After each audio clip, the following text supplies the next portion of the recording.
Hello, everybody. Welcome to SSI Talk. It's amazing to have you here with us today. And I just asked to you to stay tuned with us. And at the same time, I'd like to open the bridge between Ireland and USA. So we are live on Cardiac Radio as well. So we are broadcasting for the entire world right now. So it's an amazing opportunity to everyone. It's an amazing opportunity for me and SSI. For me too. And today we will have a special guest, Edir Paixão. Edir, he is Brazilian. He is a fire worker. A firefighter. Fire worker too. Yeah, he's a firefighter for the Brazilian police, and he is specialized in rescue suicide people. Yeah, that's it. Okay, that's his specialization. So we have much to learn with him. And today he will talk about justice of afflictions. So how he's going to do is he will give a brief explanation for those who are seeing us on YouTube or Facebook. You will see his deck. And after 30 minutes, he will answer questions, and we talk more about, we can explore a little bit more of his knowledge. Okay, Edir? All right, I'm ready. Yeah, okay. So, but before we start, I'd like to invite everyone to do an initial prayer. Great, wonderful. So, I'd like to ask to everyone to, if you can, sit comfortably. If you are driving, pay attention on the road, but open up your ears and raise up your thoughts towards Jesus, towards our mentors. Ask them to enlighten our speaker today. Allow him to be in connection with the superior spirits and give to everyone the right message, the correct message, in order to help us to evolve, help us to create a very good knowledge and use this knowledge at the right time. So be it. Thank you. So be it. Okay, my dear friend. So Edir was in Ireland in last year. September. In December last year. He already had a live with us, but it was before we broadcasting to Cardiac Radio as well. So now it's open boundaries for everybody, and I hope you like Edir. So Edir, I will stay here behind the scenes, and I will put up your deck. Okay. All right, you're my mentor. Okay. No way. Thanks a lot. Thanks a lot for your help. I'm gonna be a recessor here. Okay. So, hello everybody. I know we are in different times. I'm here in Fortaleza City, northeast in Brazil. And as our friend Steven has said, I'm a fireman, I'm a firefighter. I've been working as a fireman for 22 years of my life. I'm also graduated in law by the Federal University here in Brazil, all right? And the first picture in our first slide, we're talking today about justice of afflictions according, to chapter 5 in the gospel according to Spiritism. And our first picture, as I am graduated in law here, I've chosen Themis, the Titan Goddess, which is very famous around the world. We can see this statue in courtrooms, tribunals, lawyer officers. And as we can see, she is blindfolded, and it expresses that justice has to be the same to everybody. I don't have to see if I like somebody, if I don't like other person. I have to be fair, I have to be just, So I have chosen this image this statue of Themis, the Titan goddess, with the scales of justice in one hand and the sword in the other hand, representing, justice, fairness. Sometimes, the sword can represent punishment, because many times we can not only see justice as a distributive action, but also to punish people. I'm talking this about society. Many laws, they can punish people they say, in the law science, in the right way. For example, if somebody murder anybody else, this person can go to jail, to pay in a legal way according to the constitution of every country. There are some countries that this person can pay at the same way. If you kill somebody, you can also be killed with death penalty. So the sword is also this representation, of punishment, and the scales of justice are more the balance distribution to give to every person, to each person, that what that person deserves. All right. I'm going to ask Stephen to pass to the second slide, please, Stephen. Is that possible? Great. So about history, justice, the Greek mythology is trying to explain to us about justice. Titans have come first than gods in Greek mythology. And when we had Zeus, the king of Olympus, he was the groom, Themis was the bride of Zeus. And she was a goddess for law and order. And Zeus would listen to Themis. She was his first counselor, advisor. So that's very, very important. Tomorrow in Brazil, we know that in different countries we have different dates, but in Brazil tomorrow we're gonna have the Valentine's Day. That's the day for boy and girlfriends, husbands and wives. And when we are talking about justice, and we see Zeus, the god, the king of Olympus, his first counselor, advisor was a woman, was his bride, Themis. So it's very important that not only men listen to the wife, to the women, and the women listen to the man. So we can have balance and justice inside of our homes, because in our homes, we need to be just and fair because we are near to our beloved ones. So it's very important, this, how could I say, knowledge, this teaching from the Greek mythology. This is so wonderful. It's also said in our slide of word, it's written in our slide of word, custom, culture, custom, tradition is also a source, for law. Law drinks from the fountain, of custom. What is the custom? What is the culture in a country, in a city, in one population? It's very important because law comes from customs also. Okay, so we get custom to create our legal rules. All right. I would like Stephen to go to the next slide, please. Great. Here we can see some justice definitions. We know that justice can be faced in different ways depending on the culture, as we have said, depending on the school level, depending on the beliefs, So we have a very famous Brazilian dictionary named Aurélio, and it said, justice is that which is in accordance to what is right. But what is right? What is the right thing to do? There is a very famous book named Justice. It's the author of this book is an American teacher in Harvard. His name is Michael Sandel. And for him, the right thing to do is when we can maximize welfare, respect freedom, and promote virtue.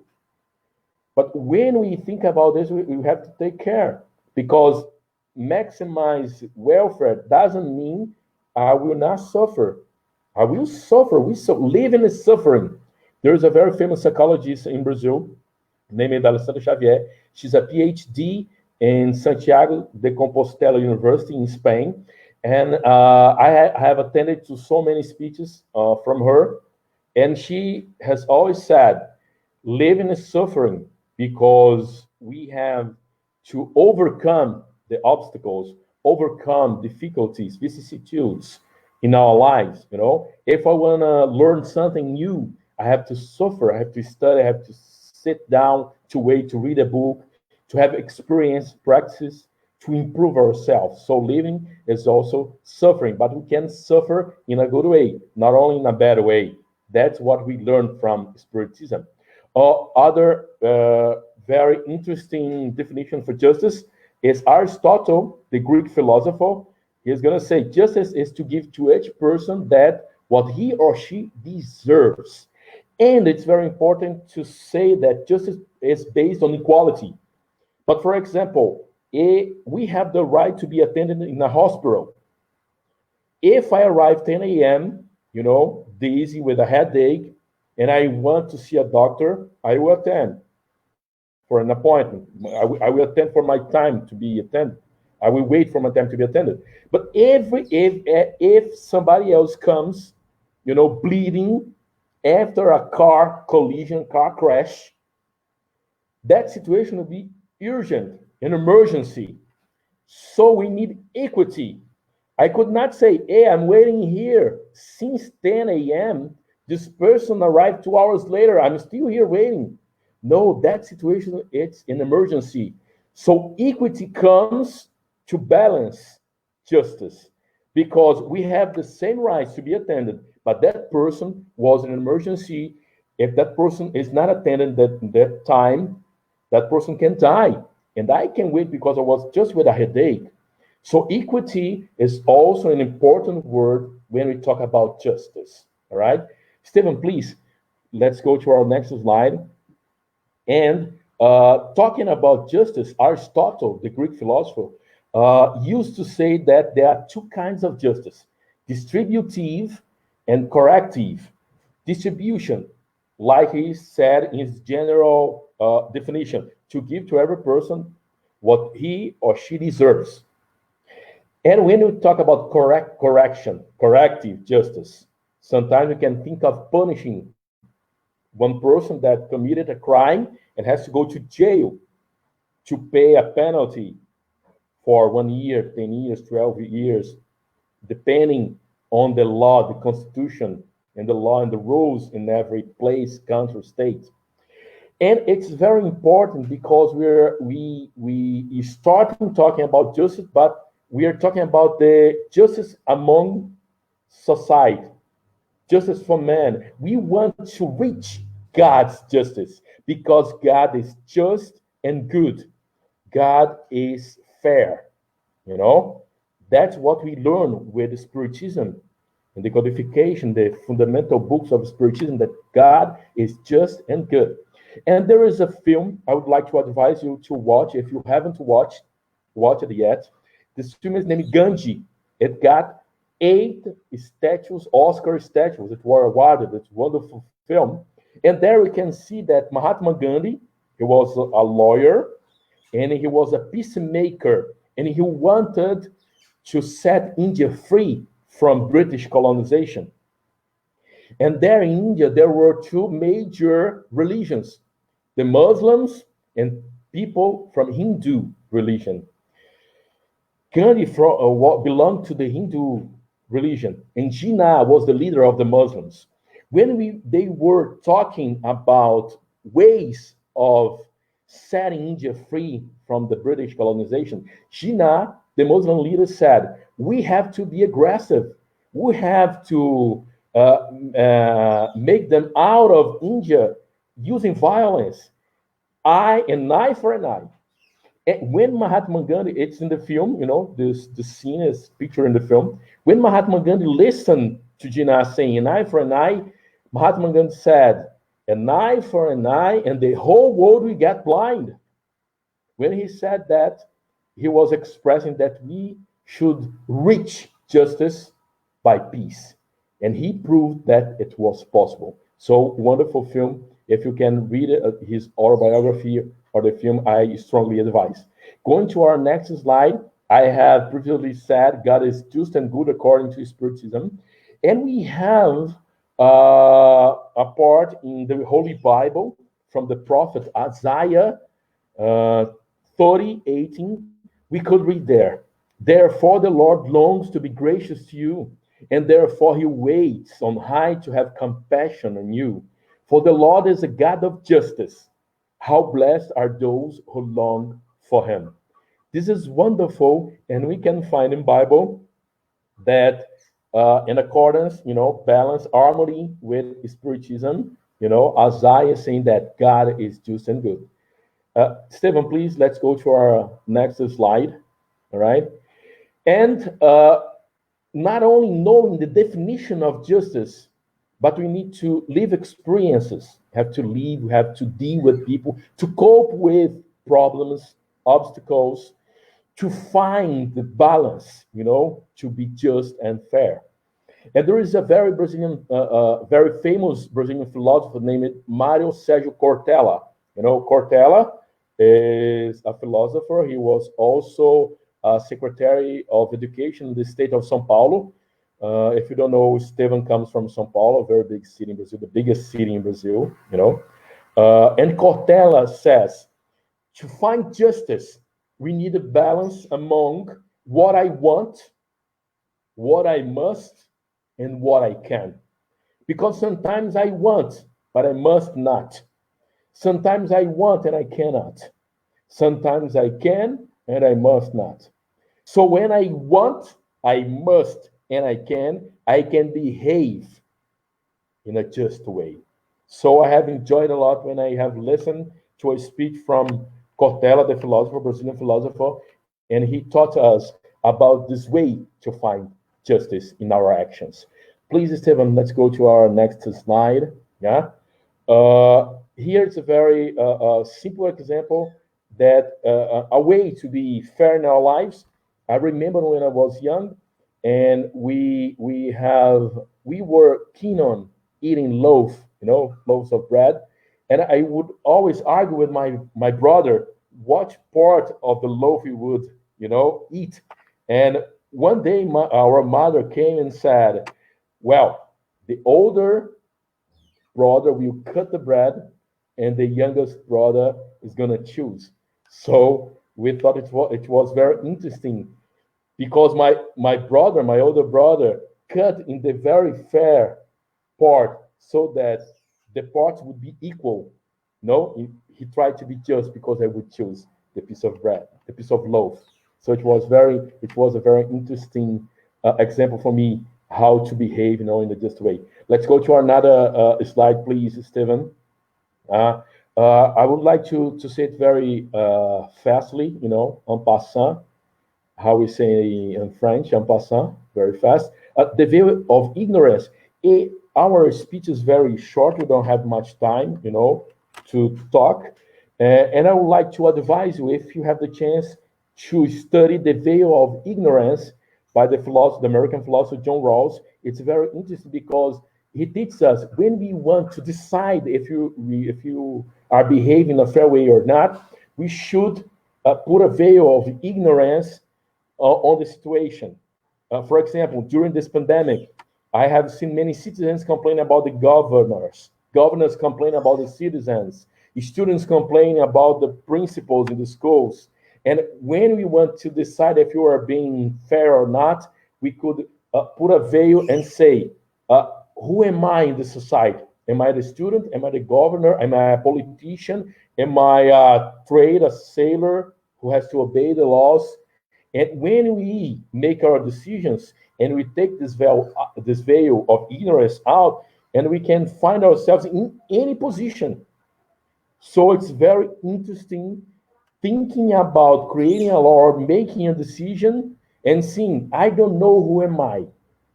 This can be said, in other words, empathy, to put ourselves in the other's place and try to see this in perspective, the perspective of the other person. All right, let's go to our next slide, please, Stephen. So justice of afflictions. Yeah?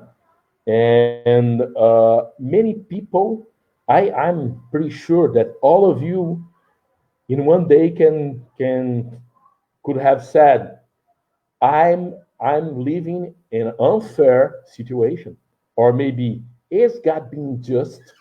So our main purpose in this speech is not only talking about justice in general, but to find the justice of God. Okay, let's go to the next slide, please, Stephen. So, why do we suffer?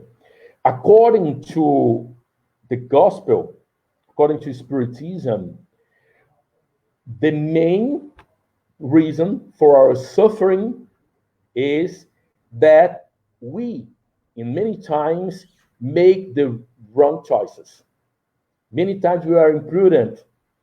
In many times we are greedy. We have too much ambition. There is a Brazilian saying here that we could say, if God wanted to punish us, he would make real all of our desires, our wishes. So in many times our wishes and our desires are not in accordance to God's law. All right, let's go to the other slide, please, Stephen. Yeah. So according to the gospel in the Spiritism, we have current causes for affliction. Right. I'm going to ask permission for you to read this slide. All right, because I think it's very important to our speech today. Because of our imprudence, negligence, indolence, bad habits, lack of self-consciousness, our selfishness, material wishes, and lack of spiritual knowledge. It's written here, spiritual knowledge, but it's lack of spiritual knowledge. Most of times, we are the main cause of our own affliction. So if we could see, in a very cold way, if you could look behind and analyze our past choices, we could see that we are living the results of those choices. We have sown many seeds, and we have to reap the fruits, the pieces of fruits of those seeds. If we sow winds, we're gonna heap hurricanes. I was attending to a speech from Divaldo Pereira Franco, a very famous Brazilian spiritist speaker, and he said this: if we sow winds, we're gonna reap hurricanes. So we have to pay attention in our behavior, in our attitudes, in our actions. What am I doing now? Where am I sowing? Where am I planting? Because in the future, I will have to reap. Sowing, planting is free. We can freely choose what kind of seeds we're going to plant, we're going to sow.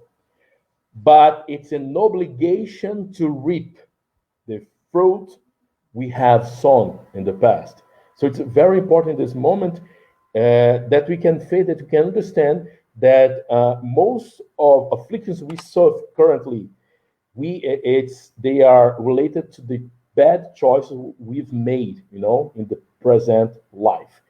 Please, Stephen, let's go to our next slide. So there are some kind of afflictions that they have no reasonable explanation in this life. For example, I'm going to ask permission once more to read this slide because it's also very important to our speech. Prior causes of afflictions. There are some afflictions like the loss of loved ones. In this pandemic time, during this quarantine, we are still in quarantine here in our city, we have seen so many loved ones, who died. Family breadwinners, we have seen accidents that no foresight could have prevented. We have seen reversals of fortune that frustrated all measures of prudence. We have seen natural disasters, and I am a fireman. I have worked in so many natural disasters here in Brazil.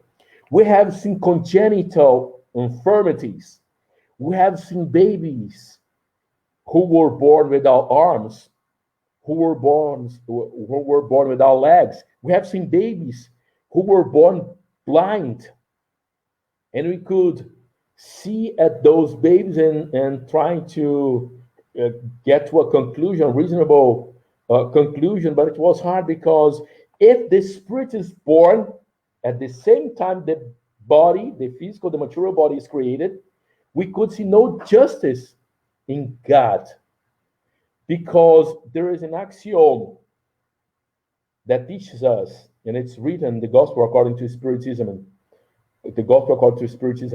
to every effect we need a cause, and the cause comes firstly to the effect. So if you have a baby being born with congenital infirmities, like we have said in those examples, we could not find justice in God if the spirit is created at the same time of the baby. But when we think there was previous motivations, causes for the current suffering and affliction, we could see justice in God. All right, let's go to our next slide, please, Stephen. Finally, what can be said of those children who die at a very young age and who knew of life only suffering?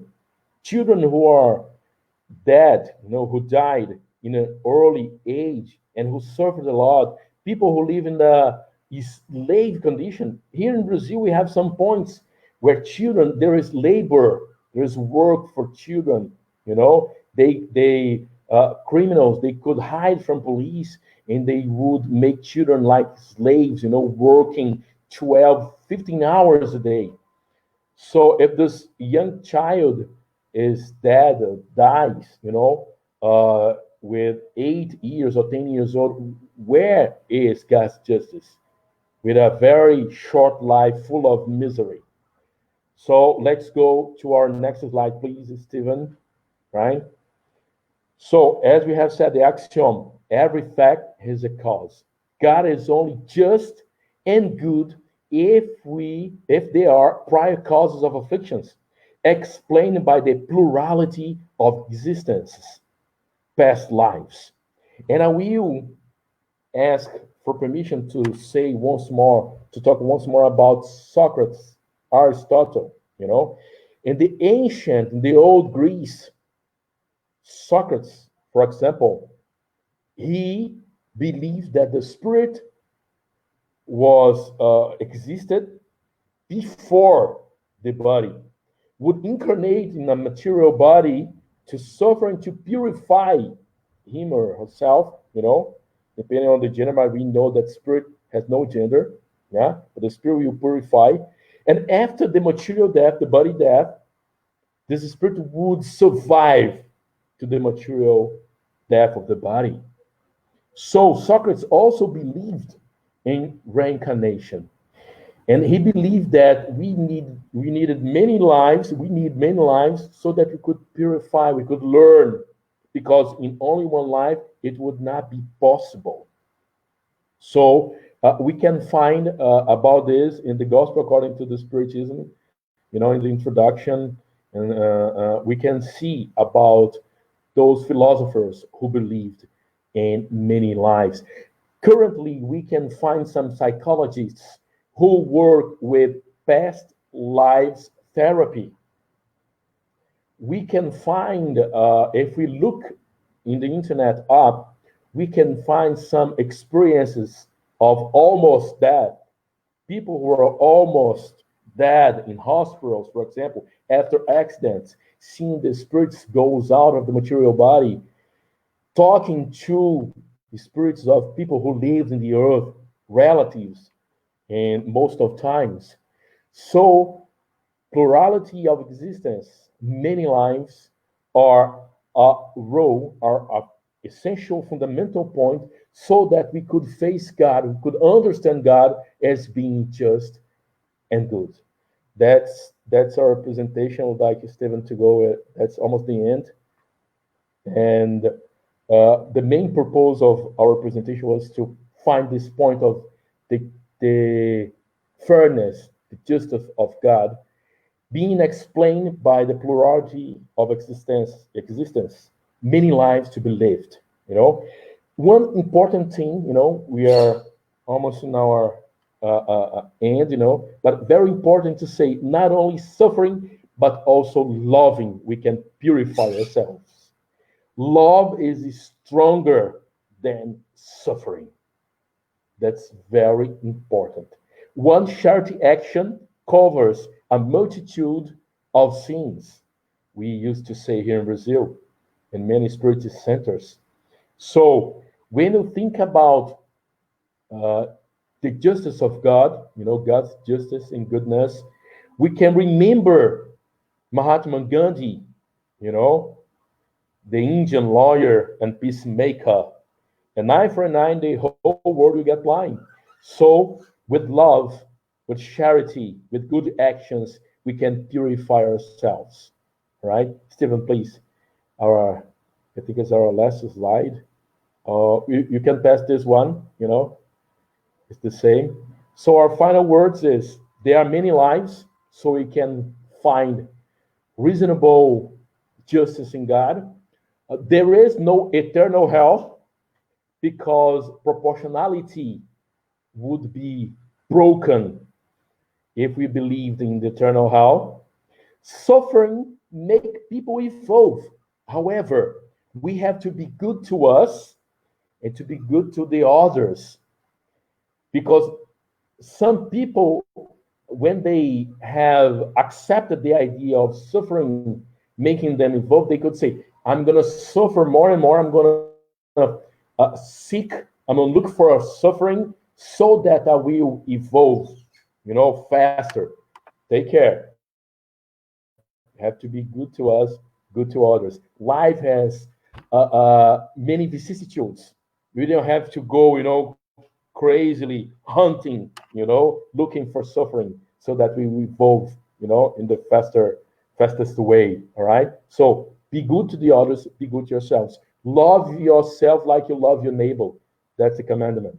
All of us are destined to happiness. So no matter how much suffering you are feeling, you're passing now, we'd like you to focus and to agree with us that all of us are destined to happiness. We're going to enter blissful worlds, happy worlds in the future as we go evolving.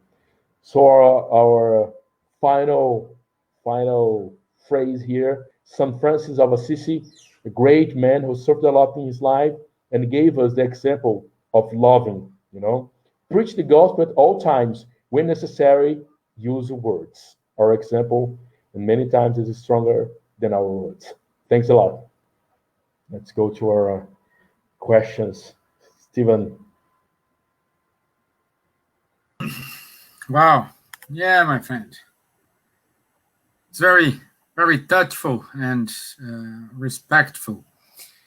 A question I have here, just while people write their questions, my question to you is how to use this justice when you're in front of someone who is about to commit suicide. Very, very good question. That's my piece of cake, as we say in the United States. If there is people in the United States, I have learned this with an American guy. This is my piece of cake. Work on suicide prevention. When we go, please, I want you to listen carefully to me, because when we are in front of a person who is about to commit suicide, and currently we use to die by suicide because commit is a strong word, many times related to commit crime, but we try to avoid die by suicide.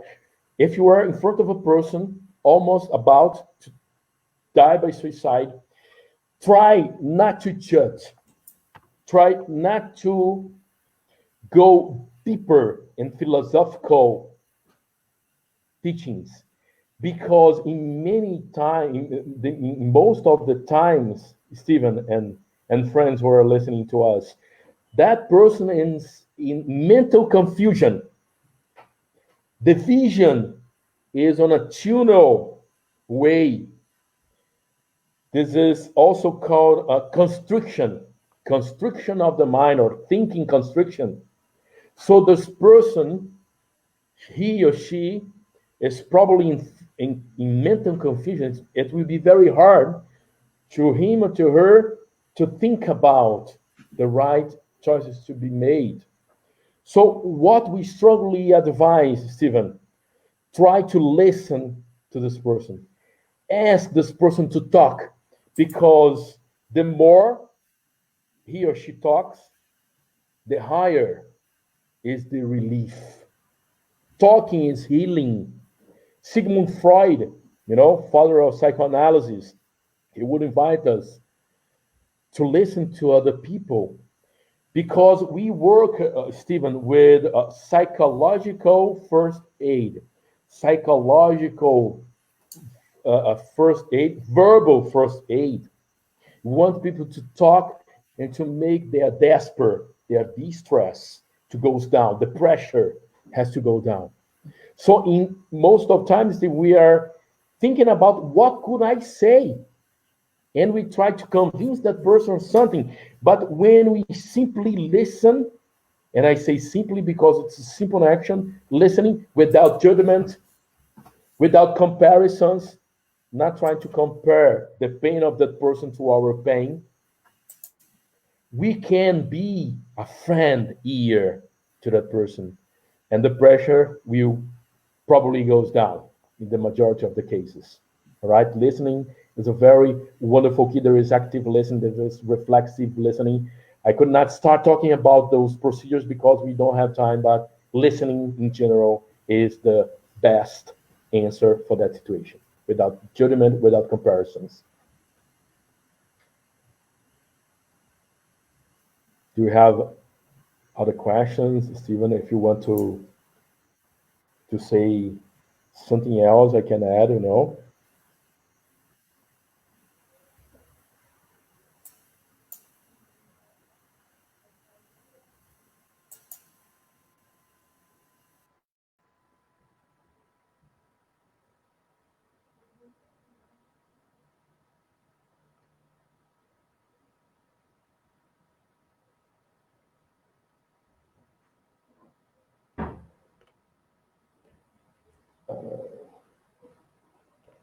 Stephen, any other questions?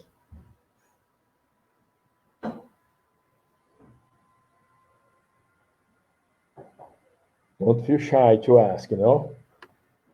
Your question, your doubt can be anybody else's, somebody else's doubt. Okay, I'm back. For some reason, the internet kicked me out. Oh, I was here all the time. I was here all the time. Okay, good. I hope we didn't have an interruption. Yeah. Okay. Let me check if we have any. We have any questions here that just when you go looking there, Stephen, I would like to say I've talked about proportionality. I always say, I have said in the beginning, I'm graduated in law, so I have studied Brazilian law, and I also have studied human rights. And in the Brazilian law, we don't have life penalties. What would be the life penalty? A person being imprisoned for the rest of his or her life. Look, this is so interesting, because many times we could say we are bad because we're humans, we're sinful, we have our flaws, defects. But when we see human law in Brazil, we cannot imprison a person for the rest of his or her life. So when we think about an eternal hell, if we believe in eternal hell, we could see God punishing a person, punishing a spirit for what he or she did.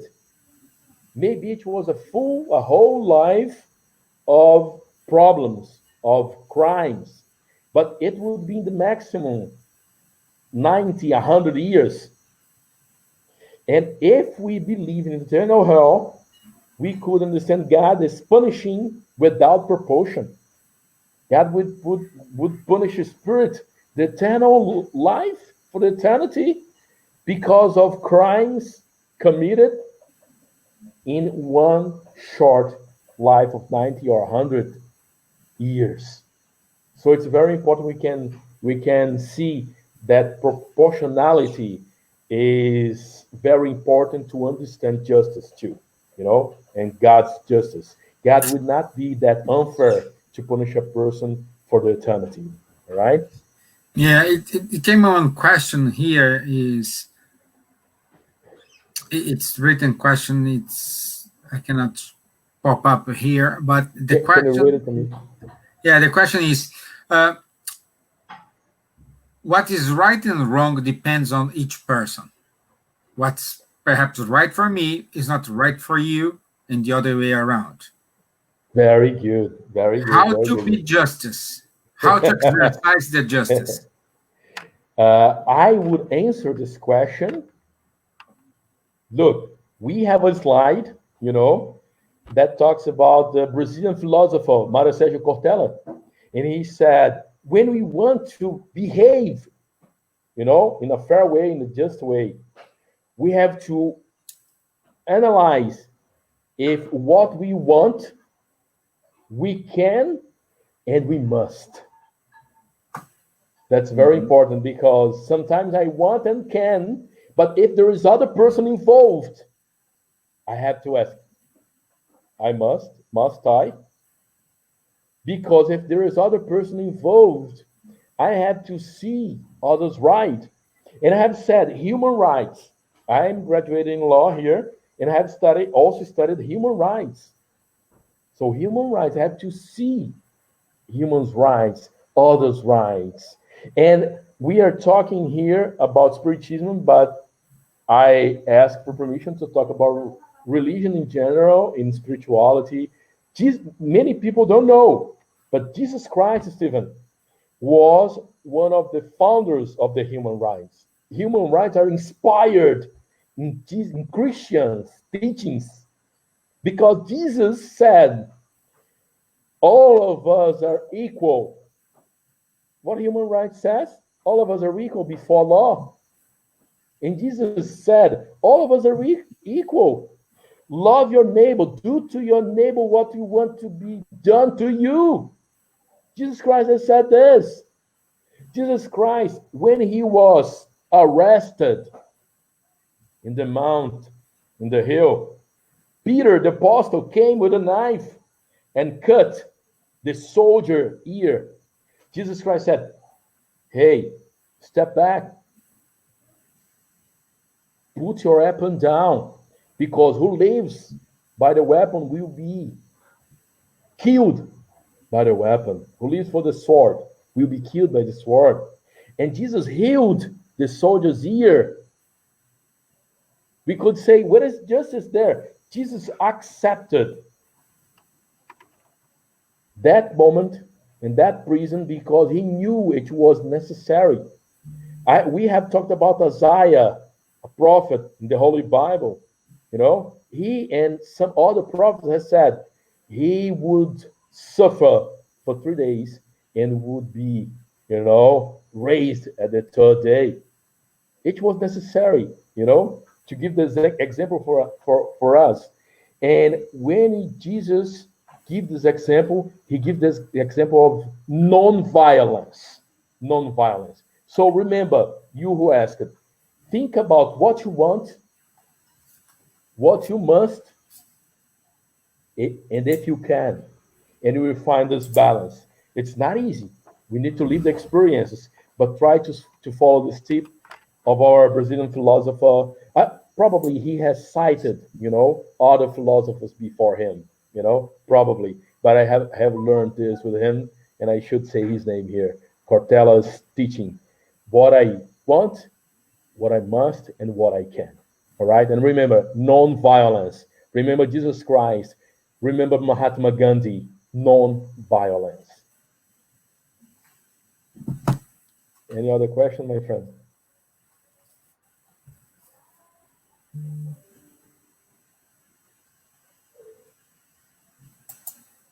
I hope Steven's there. Are you listening to me, Steven? I hope the internet don't fall once more. You know, if you are listening to me and seeing my image, while maybe Steven had other problem with his internet, I would like to start. Thank you, all of you who are attending, to this online meeting. I'm very honored, for being here, sharing those moments with you. I have watched so many other presentations from our friends, in Brazil, abroad. I think it's a very important moment so we could share, experiences. We are all learners. We are here to evolve, to become, I'm better back. people. I was saying, I was showing my gratitude to those, who are watching us, attending to this online meeting. Yeah, so we do have here, I think it's not a question, it's more a comment. All right. From Daniela. I tried to keep in my mind what Joanna de Angelis, the mentors of Devout, said. If you can share your thoughts, your actions with everyone else, so you are doing right. If you have any doubt, you might think twice.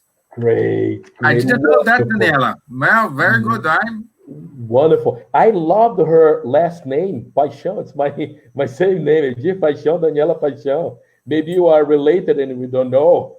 Exactly. Perhaps you have some roots here in Ireland and you don't know. Yeah. Stephen, let me tell, Joanna de Angelis' words remind me of other thing.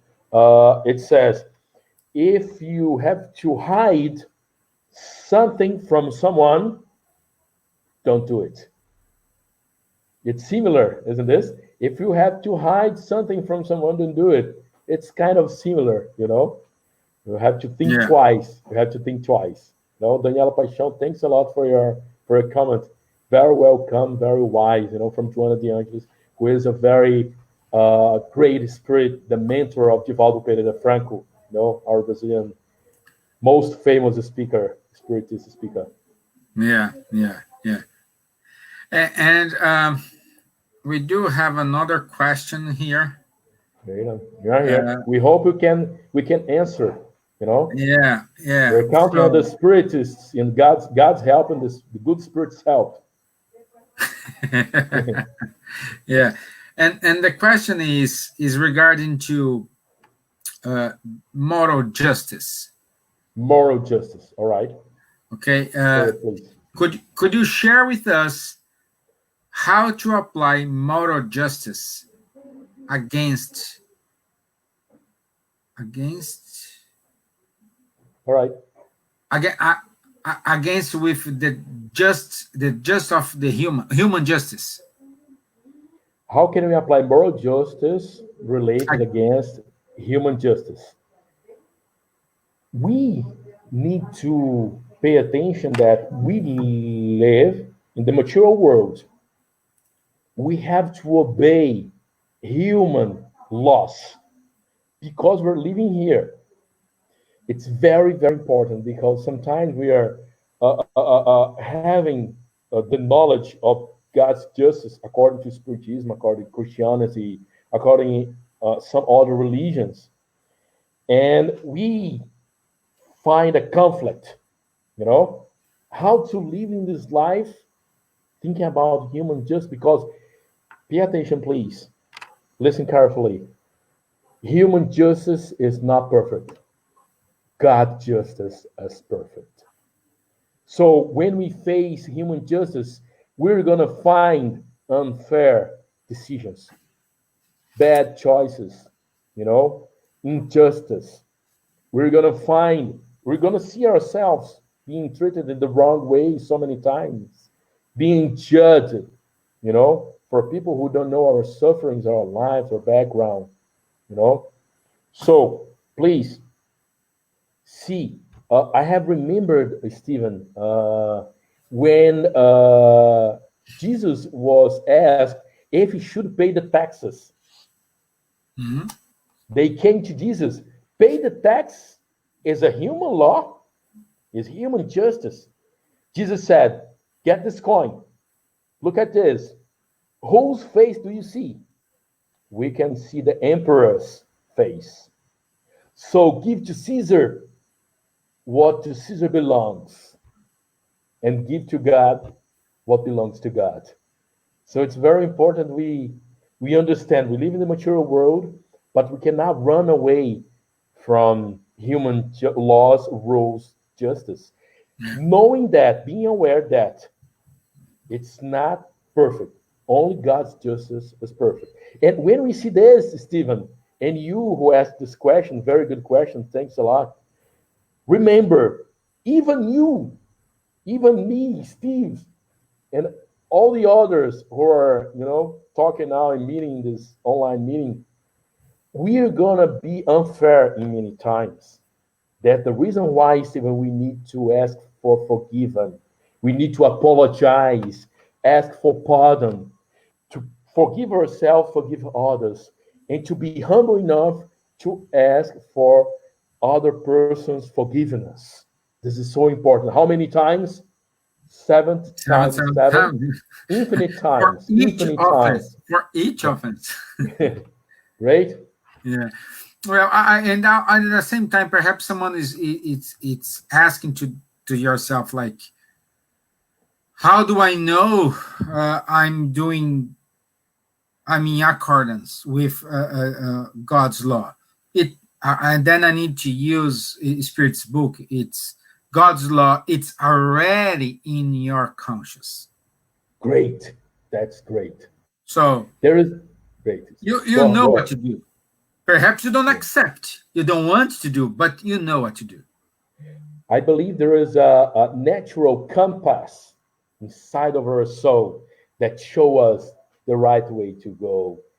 Immanuel Kant, the philosopher, very famous philosopher, Immanuel Kant, he would say, there are two things I admire the most in life. The sky full of stars above me and the moral law inside of me. Immanuel Kant said this. So Immanuel Kant was saying, there is a compass, there is the law written in our conscience. And we have to follow this, try to follow this. But if you have doubt, think twice, ask for somebody else's advice, be humble. Be humble. We need to be humble. Yeah. And I like to read something.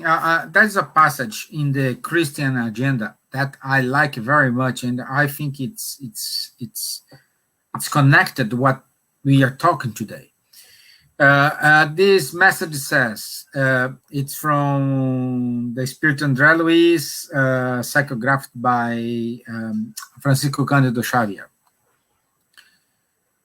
It's on chapter 48. The person who is yet imperfectly spiritualized always seeks to liken his fellow creatures to himself. Nevertheless, remember that you are yourself with an original task and different responsibilities. And if you aim to real happiness, you should never forget to consult the patterns for goodness together with Christ at every moment of your life. I have remembered when I read this, Stephen, that it's written the gospel according to Spiritism. There is no single and minimal thought that don't require from us correction. It's very important to remember this too. Let's be fair in small things. Who is just in small things is prepared to be just in big things. Okay, let me check if we do have another one here.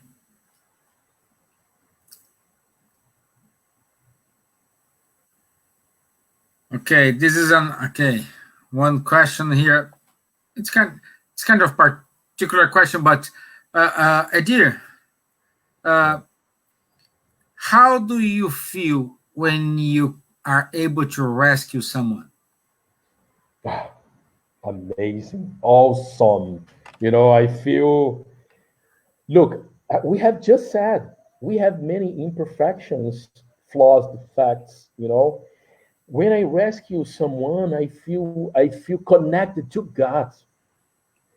There is no money, there is no treasure in this world that can compensate, that make up for this. This is an extraordinary feeling, you know. This is being with God. This is amazing. And when we rescue people in suicide attempts, you who ask, this is the highest feeling for me. Stephen, sometimes we have a course here, intervention course for suicide attempts.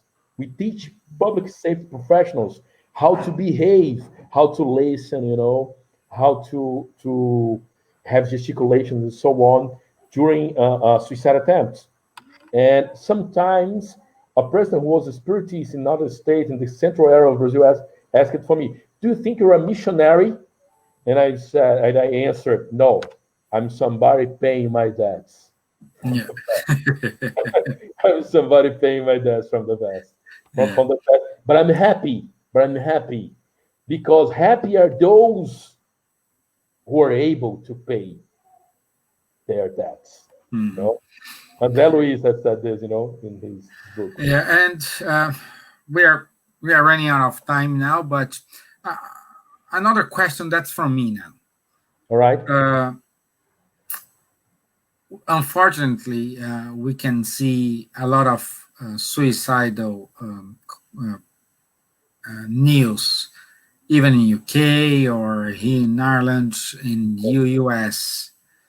Especially this time with people are isolated, so it's the increase of number of these deaths.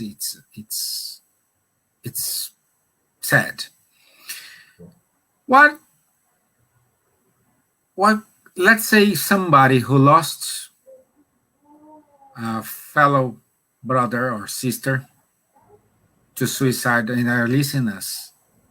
What do you want to say to them, and what do you want to say for someone who are having these bad thoughts about suicide? Firstly, for you who are listening to us, who are bereaved, because of a loss of a fellow brother, sister, relative, somebody you cared, I would like to tell you the words of André Luiz. He would say, life doesn't cease. There is no real death. Life is an eternal fountain. It goes on forever. So even a suicide will be recovered. This person will have other time and other opportunities. This is the justice of God, Be sure of that. I do believe in this, We have seen many messages from the spirits, psychographed by a medium here in our town named Newton Souza. Newton Souza was in London last year, showing his consolating letters. So be sure, this person in the spiritual world and this person will have a second chance. If you are listening to us in this moment and if you are thinking about suicide, I would like you to see that this is a moment, this is normal. Some people think it's not normal. It's normal. You can contemplate suicide. You can contemplate to kill yourself. Emily Durkheim, the French sociologist, he would say suicide is a normal phenomenon in society. So don't think you are an alien because you're thinking about suicide. This is normal. Ask for help. Ask for help.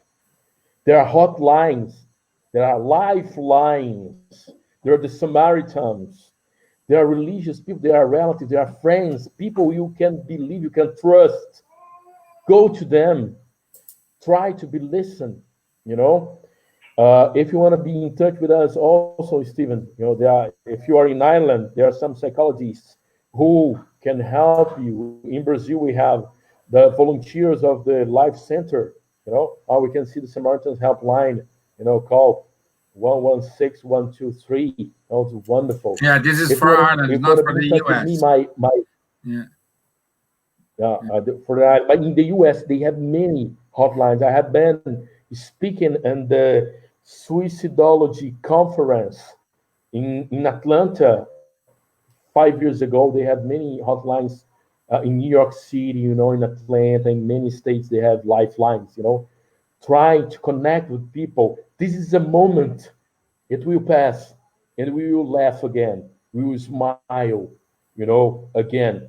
Believe me, I have dealt, with so many people with suicide ideation, and thanks God, we could rescue them, we could help them, and many, the majority of them are alive to tell the story. Only one person, Stephen, who our group has helped, had died by suicide, and it was in a moment we were not connected to that person, Stephen. So connection is a very strong tool, strategy to avoid suicides. If you want to be in touch with me, talk to me. My Instagram is HEDIRPAIXAO at EDIRPAIXAO. That's my Instagram. You can send me a message. We can talk. I have many. I have books in English. I have papers in English. I could send you. And in Portuguese too. If you're Brazilian, if you speak Portuguese, and if you want to be in touch, we could send some publications. I would like to recommend to advise a very wonderful book, Stephen, named I think in English is the Search of Meaning, or is the Pursuit of Meaning. It's written by a psychiatrist. What's his name? Oh my God, it went blank now. Viktor Frankl, psychiatrist Viktor Frankl. He was a psychiatrist. He was Jewish, and he was imprisoned in a work camp during the Second World War, and he developed the logotherapy, and a special therapy to avoid, suicide and for other purposes. But this book is only 100 pages, but it's wonderful because he has seen many suicides inside of the war camp, the Nazis camp, and he talked to himself. I have to develop a strategy so that I can keep alive, I can be alive. And he had two meanings. He discovered two meanings for his life. He wanted to meet his wife again once more, and he wanted to finish a book he has started to write. So let's try to find our meaning. Our meaning can be help somebody else, learning how to play an instrument, write a book, graduated, we can find many different meanings in our life, and that's very important.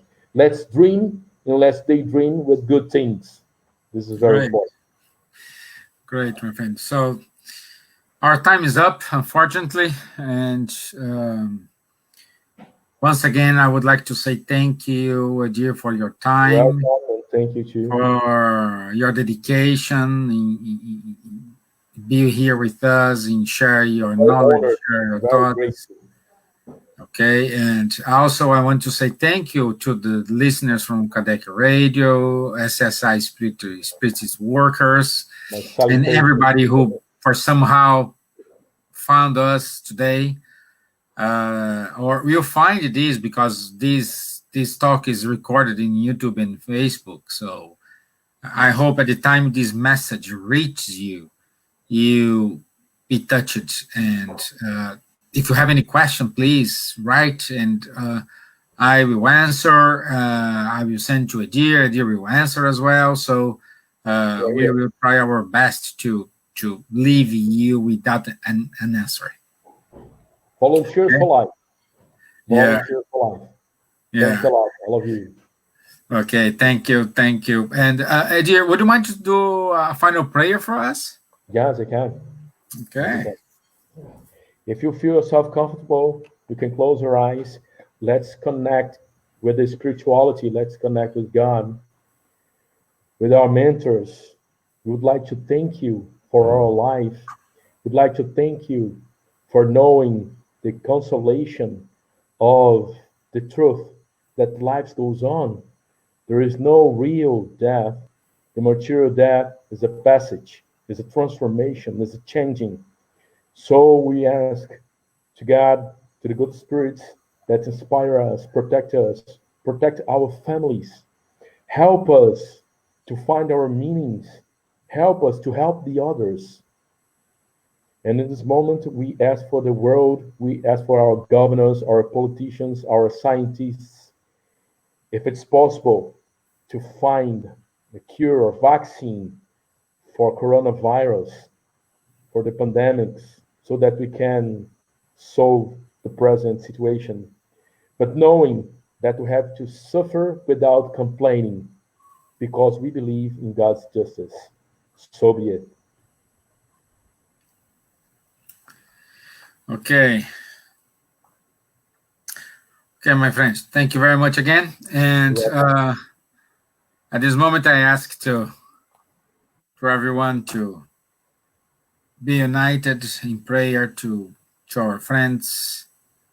And once again, thank you for your friends in the United States and here in Ireland. Okay, I'll see you next Tuesday. And enjoy, have a good weekend, and thank you. Bye-bye. Edir, you stay, Dorita. All right. Let's talk a little bit more.